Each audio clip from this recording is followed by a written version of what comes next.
Always thought-provoking and informative. Forget the spin and media bias from the left and right. We know you are sick and tired of being told what to think, how to act, and what you can and can't do. Direct from the Ustream It Broadcast Network, it's time for another edition of the Last Christian Newscast and Radio Show with your hosts J.D. Williams and T.L. Farley. Real news and biblical common sense analysis starts in 3, 2, 1. Well, welcome again, everybody, and thank you for joining us for another edition of the Last Christian Newscast and Radio Show.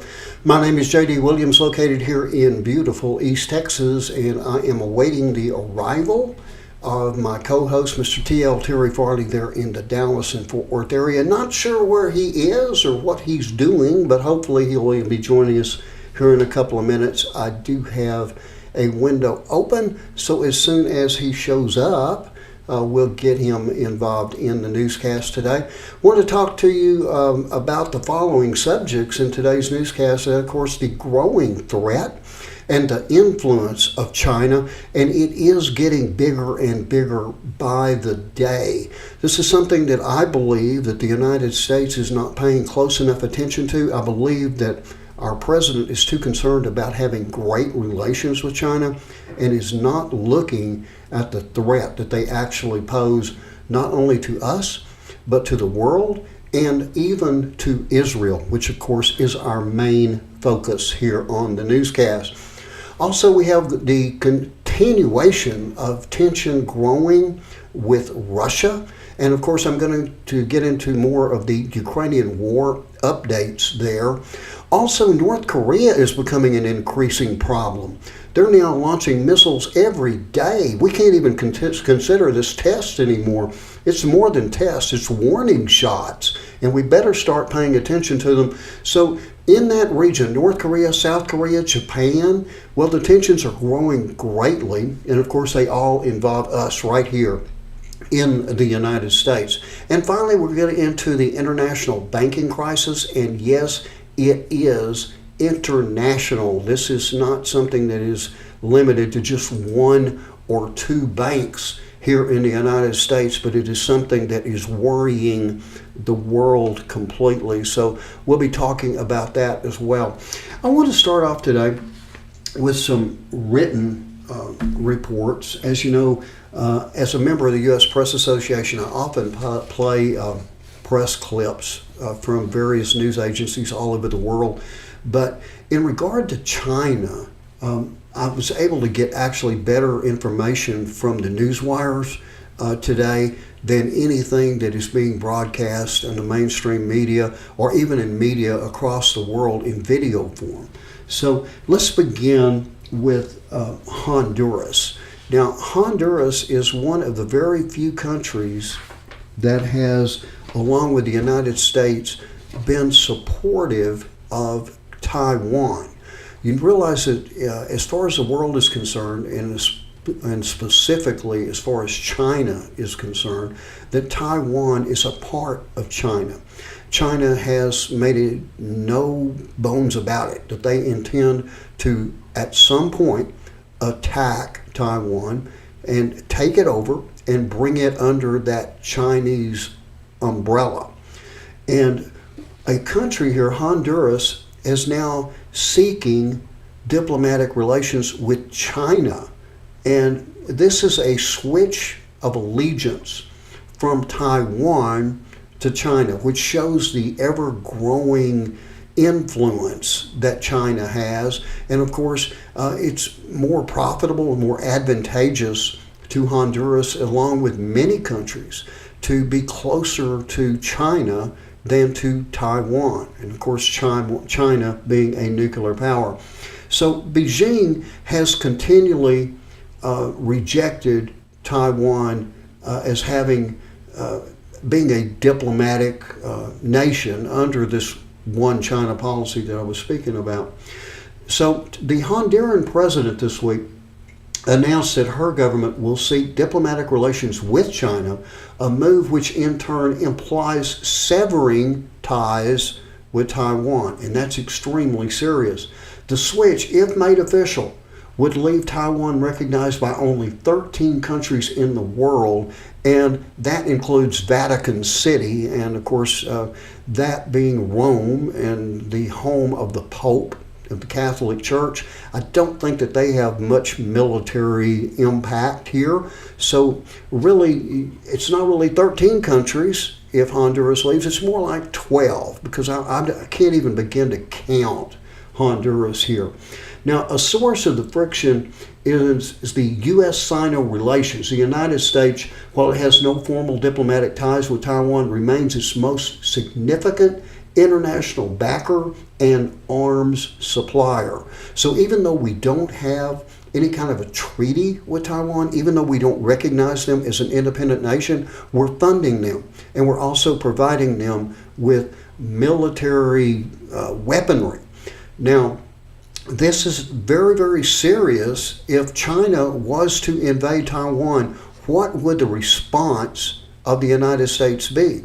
In the past, the United States has not been very, very clear on that through past administrations, but President Biden not too long ago announced that if China did in fact invade Taiwan, that he just might involve the United States. In fact, he was a little bit more direct in that. He said that the United States would be involved. And that's a very difficult thing, because the one thing we don't need is conflict or war with another nuclear power.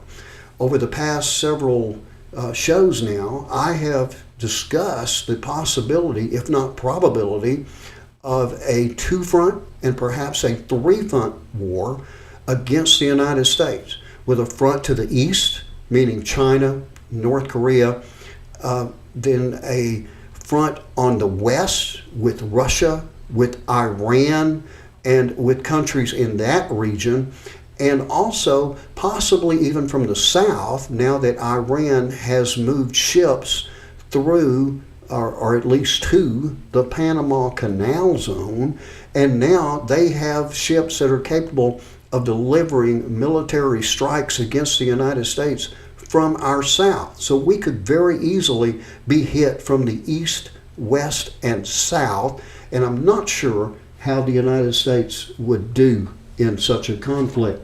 So let's move on a little bit more, talk a little bit more about China's threat. They have actually issued a threat directly to the Biden administration.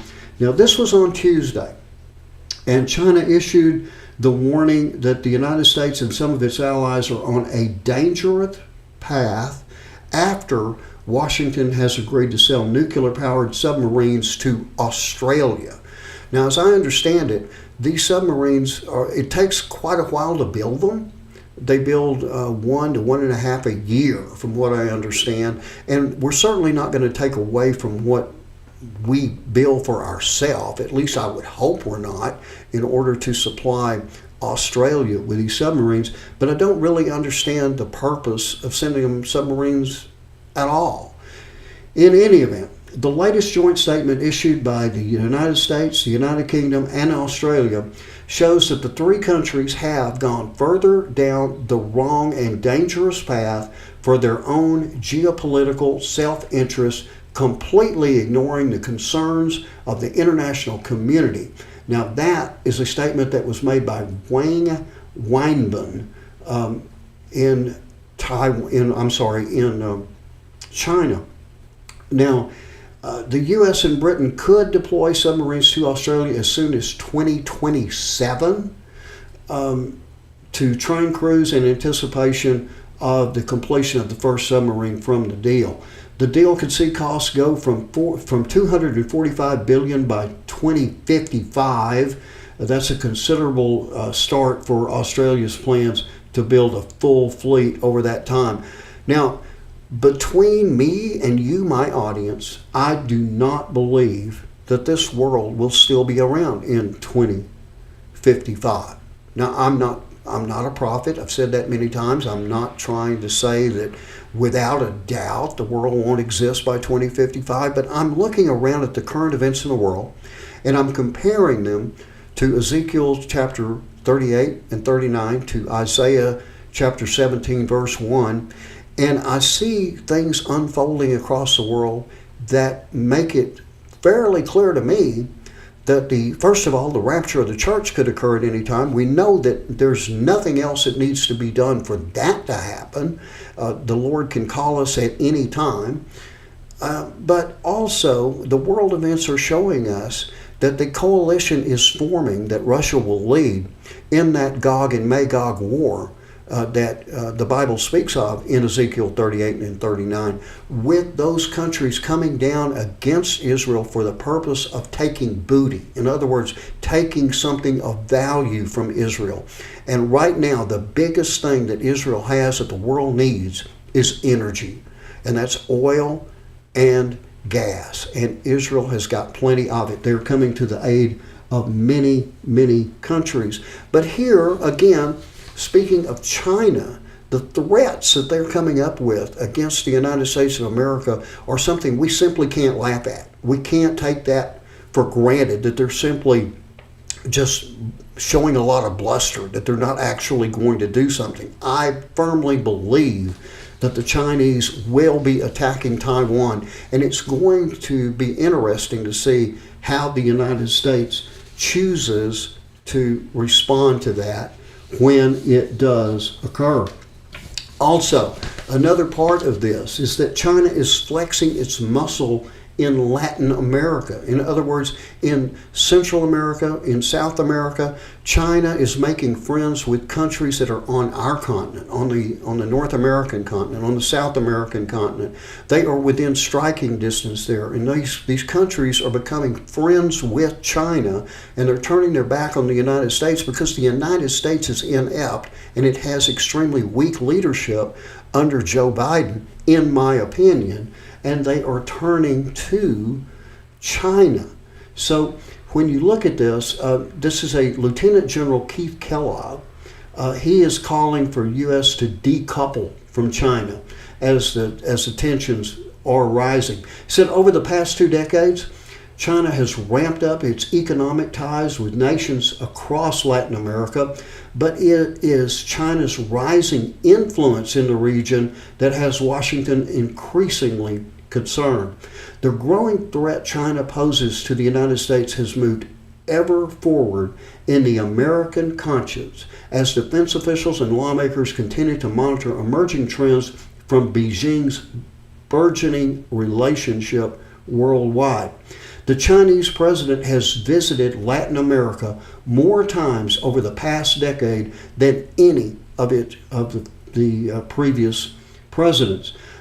Also, Vladimir Putin has congratulated Chinese President Xi for his winning a 3rd term in office. That's 5 more years.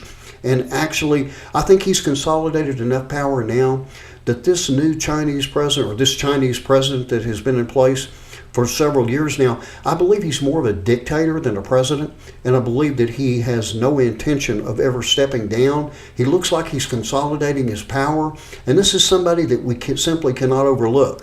Again, China is a superpower. They do have nuclear weaponry, and they are really exercising their strength all over the world. We can no longer dismiss them, and I do not believe that the current administration is paying them enough attention.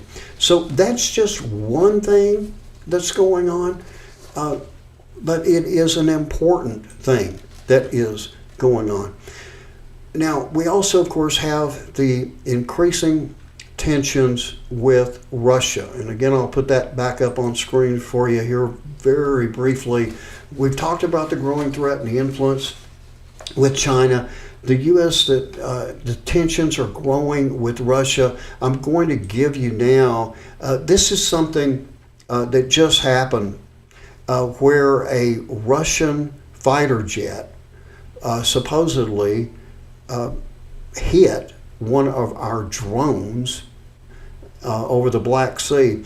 And there's actual video of that now. And I want to look at this video very, very carefully with you. And then we'll talk about it here in just a second. But anyway, look at this video that has been released.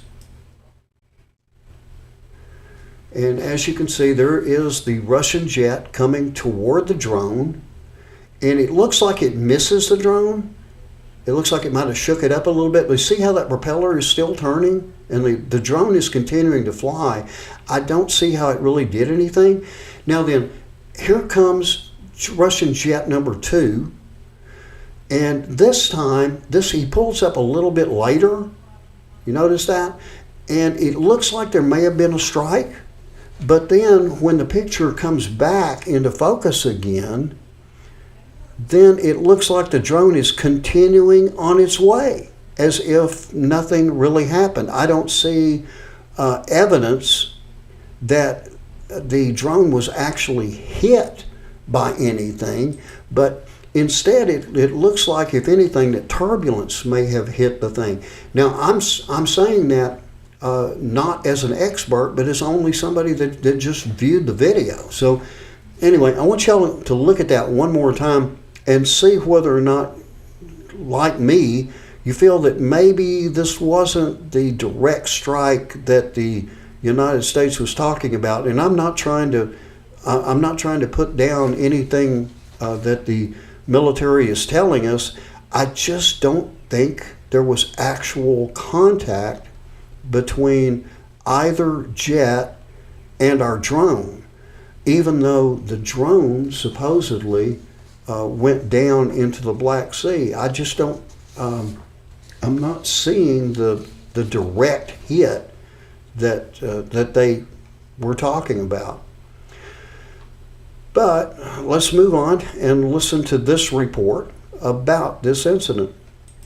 With FSN Spotlight, I'm Simon Marks, looking in more detail today at this week's collision in the skies over Crimea between a Russian fighter jet and an American military drone. The Americans are accusing the Russians of reckless action that could lead to miscalculation. The Russians deny any physical intercept took place. Either way, the drone spiraled down into the Black Sea, and the incident worries analysts like Daniel Davis, former lieutenant colonel in the U.S. Army, now with the American think tank Defense Priorities. When you have a situation like where we are helping Ukraine, with so many things, and not just with tanks and artillery pieces and our personnel carriers, but with intelligence and targeting intelligence. And of course, Russia knows this. They're not going to be, thinking too kindly of that. And the question is this going to be the only one? There's some reason why? Or is this something that maybe now Russia's getting a little bit frisky? They finally may be saying, hey, we're going to start pushing back too on the margins. And my worry is that they do something like. Oh, okay. Well, my worry is that the United States, it looks like a two-front war at this point. Could be a very strong probability.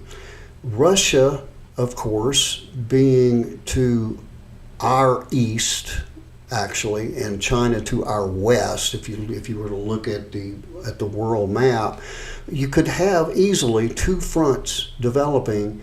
And if Iran, with ships to our south, down around Central and South America, if they were to begin to shoot missiles that way, then we would be attacked from the south as well. So, these are some very serious issues that we must really begin to look at. Now, Russia is continuing to deal with the rest of the world, of course, and one thing that is a problem right now is food.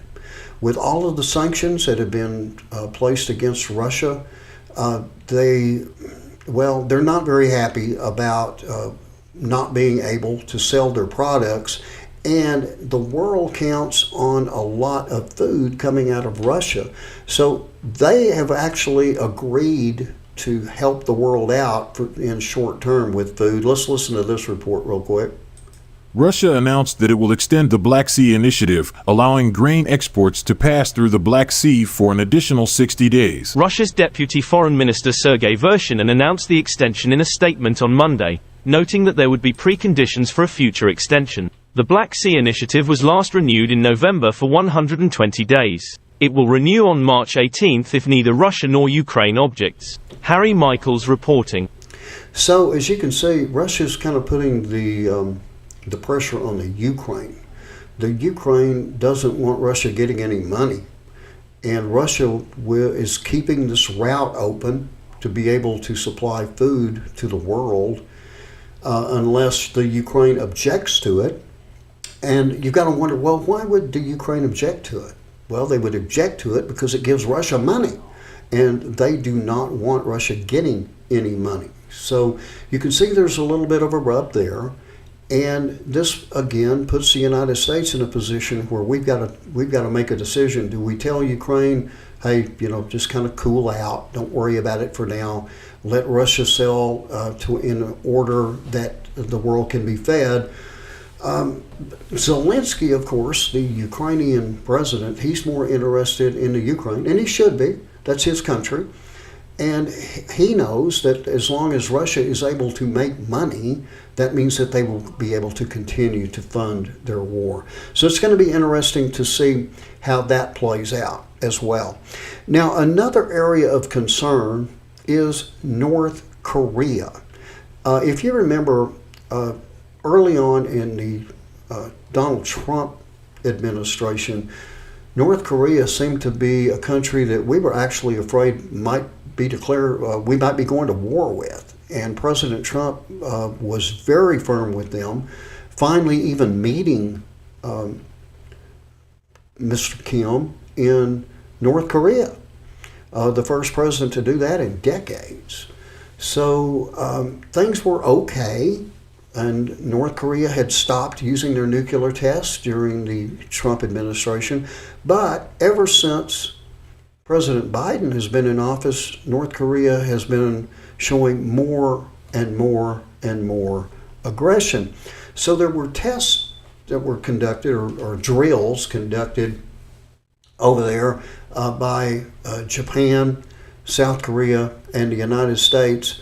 And of course, President Kim didn't like that too much in regard to North Korea. Let's listen to this report real quick. North Korea launched 2 short-range ballistic missiles into the sea on Tuesday morning, Seoul defense officials said, one day after the United States and South Korea kicked off their largest joint military exercise in 5 years. South Korea's Joint Chiefs of Staff said that officials detected the launch from the Jangyeon area of South Gwanghae Province, located in the southwest of the country, between 7:41 and 7:51 a.m. The missiles flew around 385 miles and landed in the sea between Korea and Japan, the JCS said in a text message to reporters. Brandon Tavin reporting. So as you can see, every time now that we do something, North Korea has a response by shooting a missile. Now, I'm not even going to call these things missile tests anymore. I think they're well beyond testing. I think now, if there's any testing, it's simply to see how close they come to the target that they're firing at. And I think that they're getting better and better at that. But let's listen to this report also about the same thing, but it gives you an idea of the frequency of what's going on here. Listen to this. North Korea has fired more rockets ahead of a meeting between the leaders of Japan and South Korea. It launched 2 intercontinental ballistic missiles into the Sea of Japan as the 2 leaders meet in Tokyo to discuss how to respond to North Korea's nuclear threats. Chris Gilbert reports from Tokyo. Pyongyang's launched missiles every day this week. So far, they've been in response to ongoing military drills being held by the USA and South Korea. But Thursday's launch also coincided with South Korea's President Yoon Suk-yeol's trip to Tokyo for a summit with Japan's Prime Minister Fumio Kishida. The meeting's intended to further mend ties between the 2 countries, which have been historically frayed, in order to deepen trilateral defense pacts with the United States. The 3 countries want to further cooperate in response to both North Korea's nuclear weapons program and the growing influence of China. Both South Korea and Japan have condemned the latest launches, but are expecting more in the coming days. Chris Gilbert in Tokyo. And you notice there that what they were speaking of is something that Terry and I have talked about for quite a while now, and that being the response. As you can see, Japan, South Korea, they're not happy about it. They're protesting it. That means that they're going to the United Nations, and they're going to be talking to the United Nations about big, bad North Korea shooting all these missiles, and we want them to stop. And North Korea says, well, UN, we don't really care what you think. We're going to do what we want to do and when we want to do it. And at that point, the world just throws its hands up and says, well, there's nothing we can do about it. We can't actually go in and strike North Korea. They haven't done anything to deserve us going to war with them. They are shooting their missiles. Their missiles aren't hurting anybody. They're not actually striking any military bases. So the world's hands are tied until North Korea actually strikes. And when North Korea actually strikes, then it's going to be too late. That's when war has hit. And you can never forget that the biggest supplier and best friend to North Korea is China. And the one thing the world is not going to do is declare war on the biggest country, the biggest nuclear power in the world. So that means, as far as the Bible is concerned, that everything that Jesus spoke of in Matthew 24 is coming to pass. Nation rising against nation. War, rumor of war, pestilence, as in COVID-19. You have the earthquakes, as in the earthquake that was just occurred in Turkey just a couple of weeks ago, and in Syria. Everything that was spoken of in Matthew 24 is coming to pass, and we know that the future prophecies of Ezekiel 38 and 39, as well as the prophecy in Isaiah 17:1, are yet to be fulfilled, but they don't have to be fulfilled before the rapture of the church. And just like there is a last play in any football game, there is that last individual to accept Jesus Christ as Savior before the rapture of the church. And once Jesus does shout, and once that last Christian has been saved, once that last person to accept Him as Savior has actually accepted Christ and uttered those great words in Jesus' name, then yeah, there'll be more people saved, but they are saved after the rapture, and they have to go through that great tribulation. Please don't be that person. Simply tell God that you know you're a sinner. Ask Him for forgiveness. Tell Him that you're following all the days of your life, and you will be saved. Just say that little prayer in your own words. Now, for those of you that only get the first half of the show, we do invite you to go to www.lastchristian.net. That's www.lastchristian.net. for the second half of the Last Christian Newscast and Radio Show. For everybody else, we'll be back after a very brief break with the second half. So stick in there with us. We'll be right back. Attention podcasters, influencers, media personalities, content creators, and aspiring or existing radio personalities. KRRB Revelation Radio now offers the opportunity to broadcast or syndicate both new or existing shows to all 50 states and more than 160 countries around the world. And if you currently operate a radio station, we offer you the opportunity to add several popular shows in virtually every genre for broadcast on your station. Choose programming from 30 minutes to 2 hours, with each internationally syndicated show adding quality content sure to grow your listening audience. We even have excellent optional services to help you promote your show or station. These services are not only designed for audio use on the radio, but also include tools for use on social media, even YouTube. For more information, visit www.revelationradio.net or email the Ustreamit LLC Broadcast Network at office@ustreamit.net today.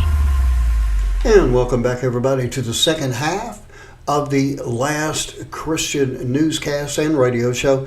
Again, my name is J.D. Williams, located here in East Texas, and I am still without my co-host, Mr. T.L. Terry Farley. I will put that over here real quick where you guys can see that I am, in fact, waiting for him to show up today. I hope everything's okay with him. I haven't heard from him at all, but anyway, we'll see. We'll see if he is able to join us at a later point.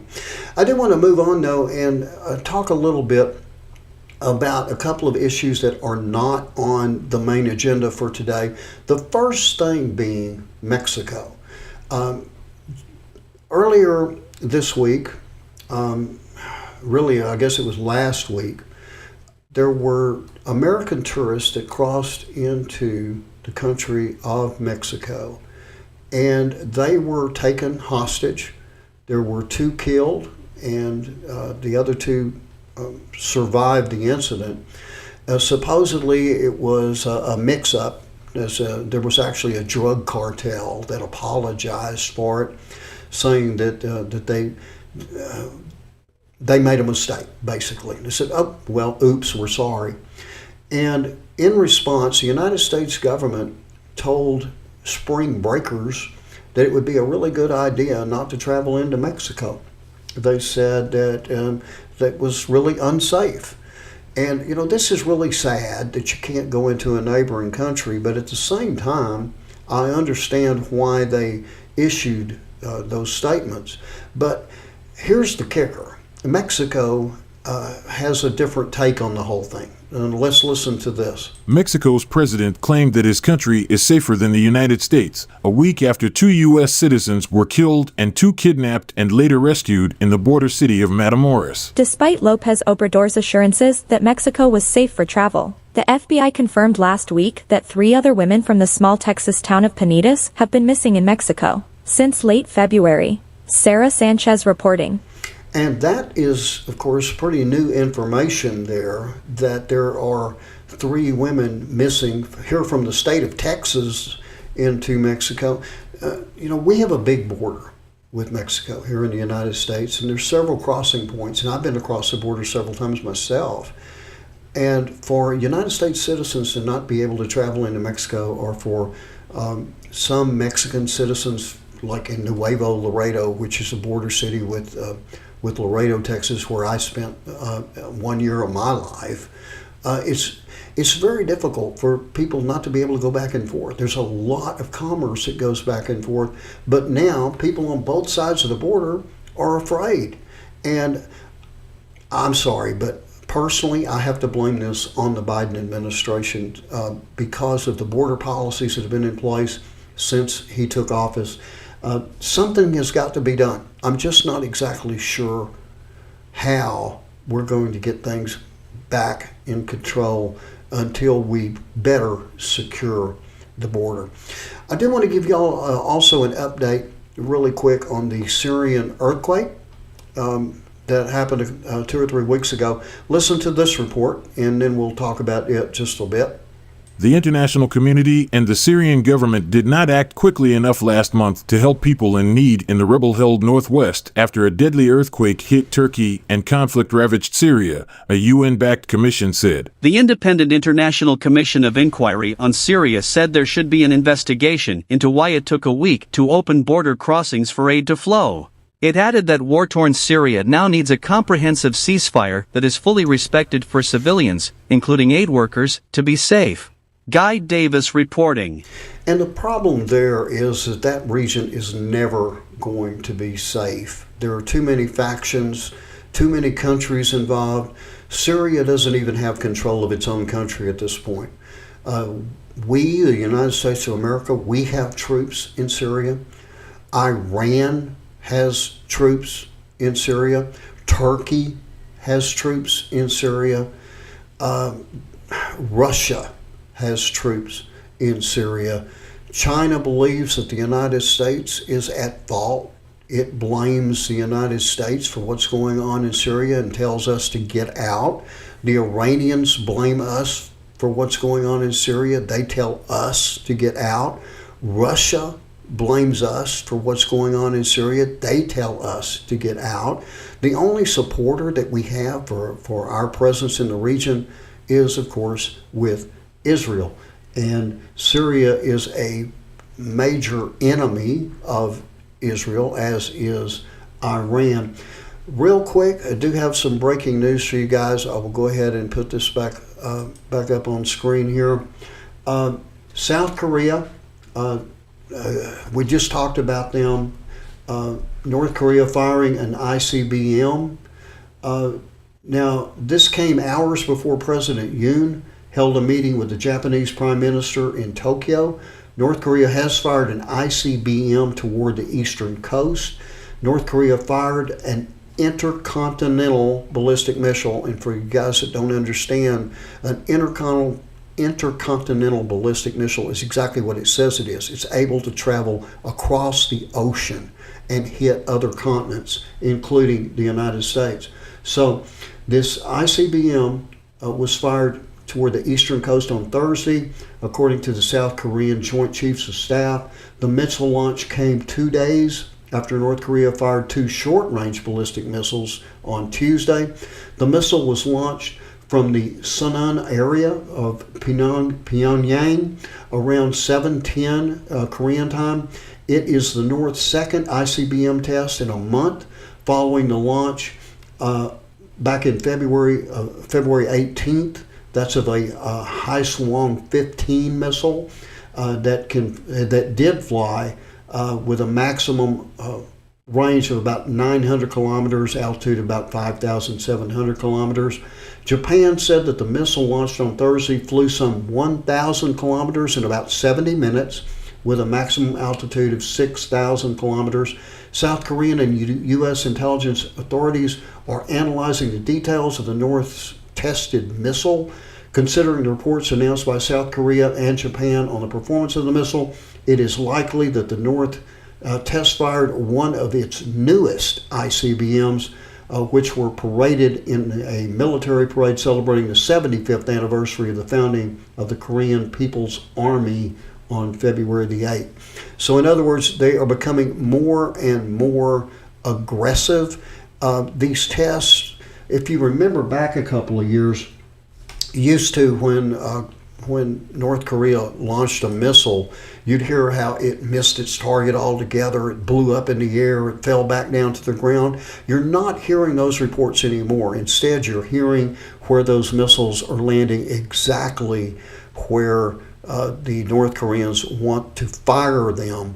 And that is extremely scary, knowing that they do have the ability now to reach any place in the United States. In other words, the North Koreans can hit any of the 50 United States, and that is something that we must take more seriously.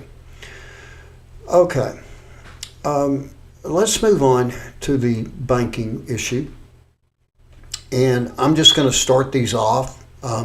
I had planned to speak with Terry about it in depth today. Hopefully he'll still join us at some point. Not sure exactly what happened to him. I hope he's okay.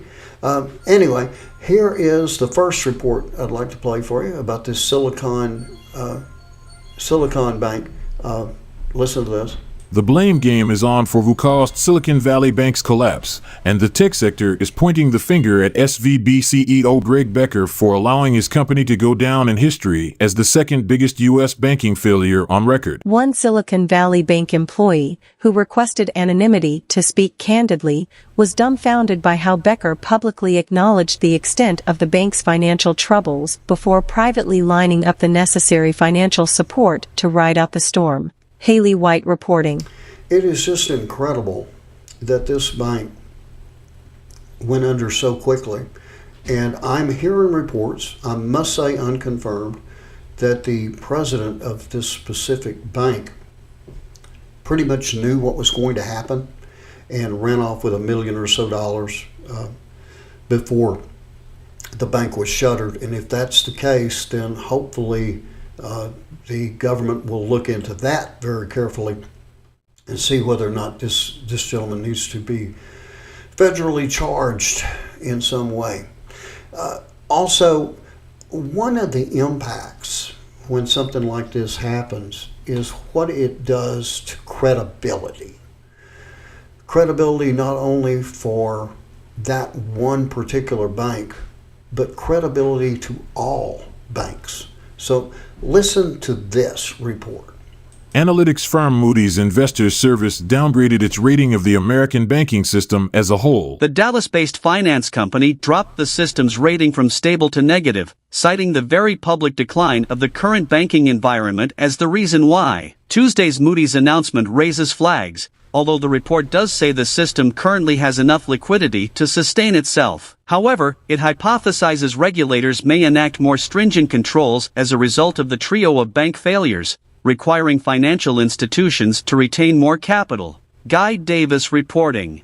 And I'm not really sure how they're going to grow capital if all of a sudden now they're having to pay.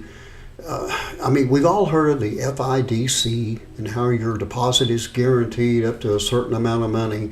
Well, all these people that lost all their money in the banks there in California, they're now looking to the FIDC to come and help them out of this situation and get them back the money that they had in that bank. And again, this is a huge banking failure, and there have been others. There were up to 30 banks that were actually involved in this. Of course, most of them came right back online again. I have not been updated as to exactly how many banks remain in failure, but at this point it really doesn't matter. The banking system is something that people are afraid. They're afraid to put their money in the bank for fear they're going to lose it. And I think that those fears are justified. Let's listen to the world's view on this topic. Credit Suisse has secured a lifeline from the Swiss Central Bank. It will borrow up to $54 billion to boost liquidity and investor confidence after a slump in its shares sparked fears about a global financial crisis. Richard Kimber reports from Hong Kong. Credit Suisse is the first major global bank to be given an emergency lifeline since the 2008 financial crisis. Its problems have raised investor doubts over the overall stability of the financial sector and whether central banks will be able to maintain policies of raising interest rates to fight inflation. The announcement of support from the Swiss Central Bank has somewhat calmed stock markets in Asia, but most large financial companies are still facing sell-offs from investors. Most analysts say Asian banks are sufficiently insulated from the risks in Europe and the collapse days earlier of Silicon Valley Bank in the US, but the scale of the problems and their implications are prompting renewed debate about the need for more regulatory oversight in the region. The one sector that's proving to be immune from the sell-offs is Chinese state-owned banks. Many of them have managed to see gains on mainland market trading throughout the week, thanks to what analysts say is the perceived reliability of their fundamental state support. The global fallout from the crisis-hit Silicon Valley Bank continues. Indian startups are quickly moving their money to domestic banks. Gift City officials say startups, venture capital and private equity funds are making a beeline to deposit their money into domestic banks. The Gift City in Gujarat was set up to make transactions easier for international companies in India. And now officials say that infrastructure can help Indian startups evade any liquidity risks they may face from SVB's collapse. For now, the companies are not paying any taxes on these transactions, and the banks say the foreign currency reserves they are building could further be used to lend to multinational firms and oil companies, signaling that Indian banks could emerge stronger after the SVB crisis. Ishan Garg, New Delhi. All right, so if you were listening carefully there, you heard where there are only a couple of areas in the world that aren't really concerned about this. Number one, India believes that they are going to be just fine as long as people that live in that country simply use domestic banks. That means cutting ties more and more with the United States banking system and going it alone. Or the other place that is not having any difficulty with this is China. And India and China, of course, are becoming better and better friends, closer and closer, and everyone is distancing themselves more and more from the United States. The United States is shrinking on the world stage, and China is right there to take over. And everyone now is beginning to believe that China may in fact be the world superpower, that the United States will in fact shrink from the world stage to a point of being a follower rather than a leader, and that is especially the case with an administration that seems unable to get anything right. And now, as a matter of fact, another report coming out of Israel today is in regard to what is called the replacement theory. The replacement theory is something that is alive and well in Europe. And what it means is that Islam, the religion of Islam, is replacing both Christianity in Belgium and atheism in Sweden due to the fact that the West, specifically the United States of America, is shrinking on the world stage. Listen to this stat. Sweden had 8% Muslim population in 2016. In 2050, if we have a 2050, number one, but if it says in 2050, it will have 11% Muslims if immigration stops completely. In other words, if they cut off all people coming in to Sweden from Islamic countries, it will still grow. The Islamic religion will grow from 8% to 11%, but up to 21% if it remains normal. In other words, if the immigration continues on its current path, then it will be up to 21% and 31% if it continues at the same pace as last year. So that is a growing influence of the Islamic faith in Sweden. Also, the generations of Muslims will be in a majority in Sweden, it states, if this continues the way it is. That's the reason they call it replacement theory, because up until now, Christianity had been very powerful in Sweden. Also in atheism in Sweden, big, probably bigger than Christianity actually, but both to be replaced by the Islamic faith if things continue there. And that's something that is worrisome to people in Israel because they consider Christians to be more friendly toward them. And of course, they consider the Islamic nations to be their enemies because those countries continually state that Israel has no right to exist and that they will work to completely annihilate the Israeli state. Also, Prime Minister Netanyahu is racing through Europe to patch up the damage that's been done to Israel during the Lapid coalition and when he was in charge.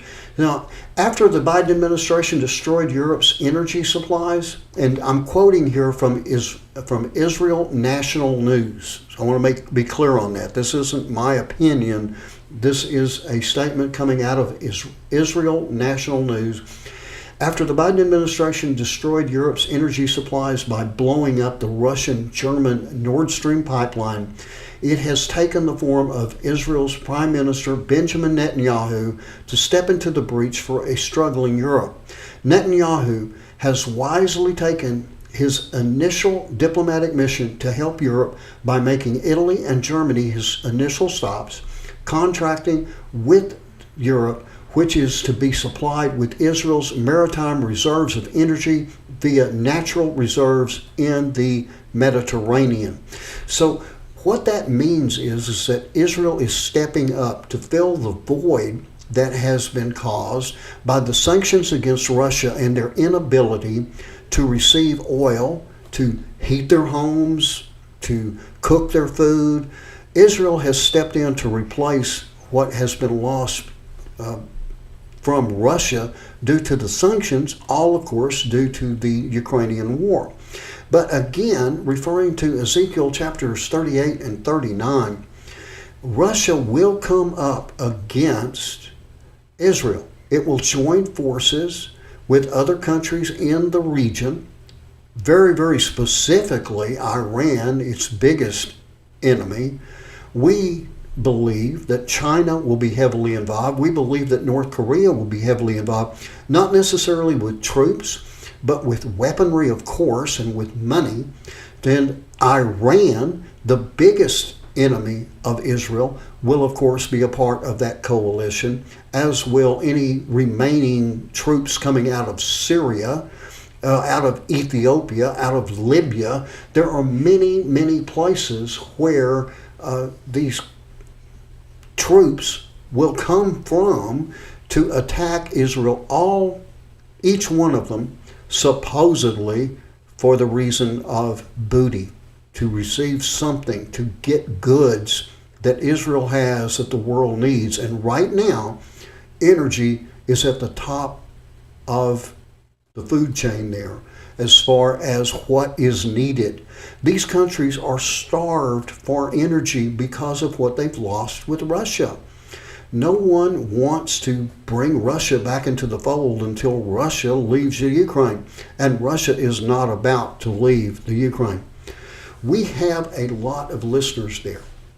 In Russia, in the Ukraine, in Iran, in Iraq, and in Saudi Arabia. By the way, Saudi Arabia and Iran having that new alliance now where they have developed, again, diplomatic relations after decades, after being enemies for years and years. Now they're coming together as friends. The same thing with Iran and Iraq. These people are hated enemies, and now they're coming together just exactly as the Bible said they would. I do encourage you, please, read your Bible. Go to Ezekiel chapter 38 and 39. You will see the names of these countries. Now they're listed in the old names, the names as they were known 2,000, 3,000 years ago. But the boundaries are the same. The countries are the same as today. So all you have to do is take those countries that are listed in Ezekiel 38 and 39, then figure out what those countries' names are now. Put modern day names to those country names that are listed in Ezekiel 38 and 39, and you will identify the coalition that will be formed with Russia as its leader that will attack the state of Israel, the nation of Israel. They will be in there under the excuse of getting the energy that they need to survive. But of course, the main goal is to wipe the Jewish nation off the map, to completely destroy Israel. And the Bible makes it clear, no country will come to the aid of Israel. Israel will be looking at this attack coming from north, south, east, and west, where there are literally hundreds of thousands of missiles pointed at them right now. And Israel knows that if those missiles are launched simultaneously, if those armies march on them from the north, south, east, and west simultaneously, they have no chance of victory. At least that's what they think. But the Bible is very, very clear that even when this attack takes place, that it is because God himself has put a hook in the jaw of Russia to draw them down toward Israel, to make them attack, and that all those troops, all of them, will be in the mountains of Israel, and God himself will destroy them. God himself. Also, Isaiah 17:1 makes it clear that the oldest city in the world, Damascus, will become a ruinous heap, completely uninhabitable. It has never been completely destroyed in all these thousands and thousands of years, yet the Bible says it will be completely annihilated. How is that possible? Well, up until the advent of nuclear weapons, it wasn't possible at all, in my opinion, except for the fact that God can destroy any city in the world anytime he wants to. He has done it in the past, and he could certainly do it with Damascus in the present or in the future. So not even nuclear weapons are required in God's arsenal to bring an end. Again, I plead with you, if you have not accepted Jesus Christ as your Lord and Savior, to do so. It is so easy. Every other religious leader in the world, I don't care who they are, Gandhi, Muhammad, whoever, you point to them. Each one of them has died and was buried, and they are exactly where the world laid them. the only leader, the only religious leader in the history of time, the only person in the history of time that has risen from the grave is Jesus Christ. Now, he died for you. He died for me. He died for all of us. And all you've got to do is say that simple prayer of, Lord, I know I'm a sinner. Please forgive me of my sins. I know Jesus Christ died for me. I know he spent 3 days in the tomb. I know he rose on the third day exactly the way he said he would. He was seen by more than 500 people at the same time. He ascended to heaven to sit at the right hand of the Father, and he let the world know that he is coming back. Not this time to be a friend to the world, but to judge the world. So please, if you have not accepted him as your Lord and Savior, please do so, because the rapture is coming first, and then the great tribulation of 7 years, which is worse than anything anyone will ever encounter in the history of time, before, now, and later. And then, of course, he'll come back to judge the earth one final time. So please, if you have not accepted him, please do so. It only takes a minute, and you've only got to, well, you just speak your own words. God listens to your heart. He doesn't listen to the words, just your heart. If you will accept him as your Lord and Savior, you will, in fact, be saved. We are looking for that last individual to accept Jesus Christ. That's the whole purpose of the Last Christian newscast and radio show. So if you haven't accepted him, please do. If you have, please share this message with your friends, with your family. If you have YouTube, subscribe, hit the little like button, hit the little bell to where you'll be notified of every new video. Yeah, we've had our battles with YouTube, we've had our battles with Facebook, but still, the message is getting out, and that's what's important. Now, if we're given another day and another show, we'll be back, and hopefully Terry will be back next time to join us. Don't know what happened with him, but we'll figure it out. In any event, until next time, everyone, all I can say is good night. God bless you. If you only got the first half, or you want to point everybody to the right place, www.lastchristian.net. Until next time, everybody, good night. God bless you.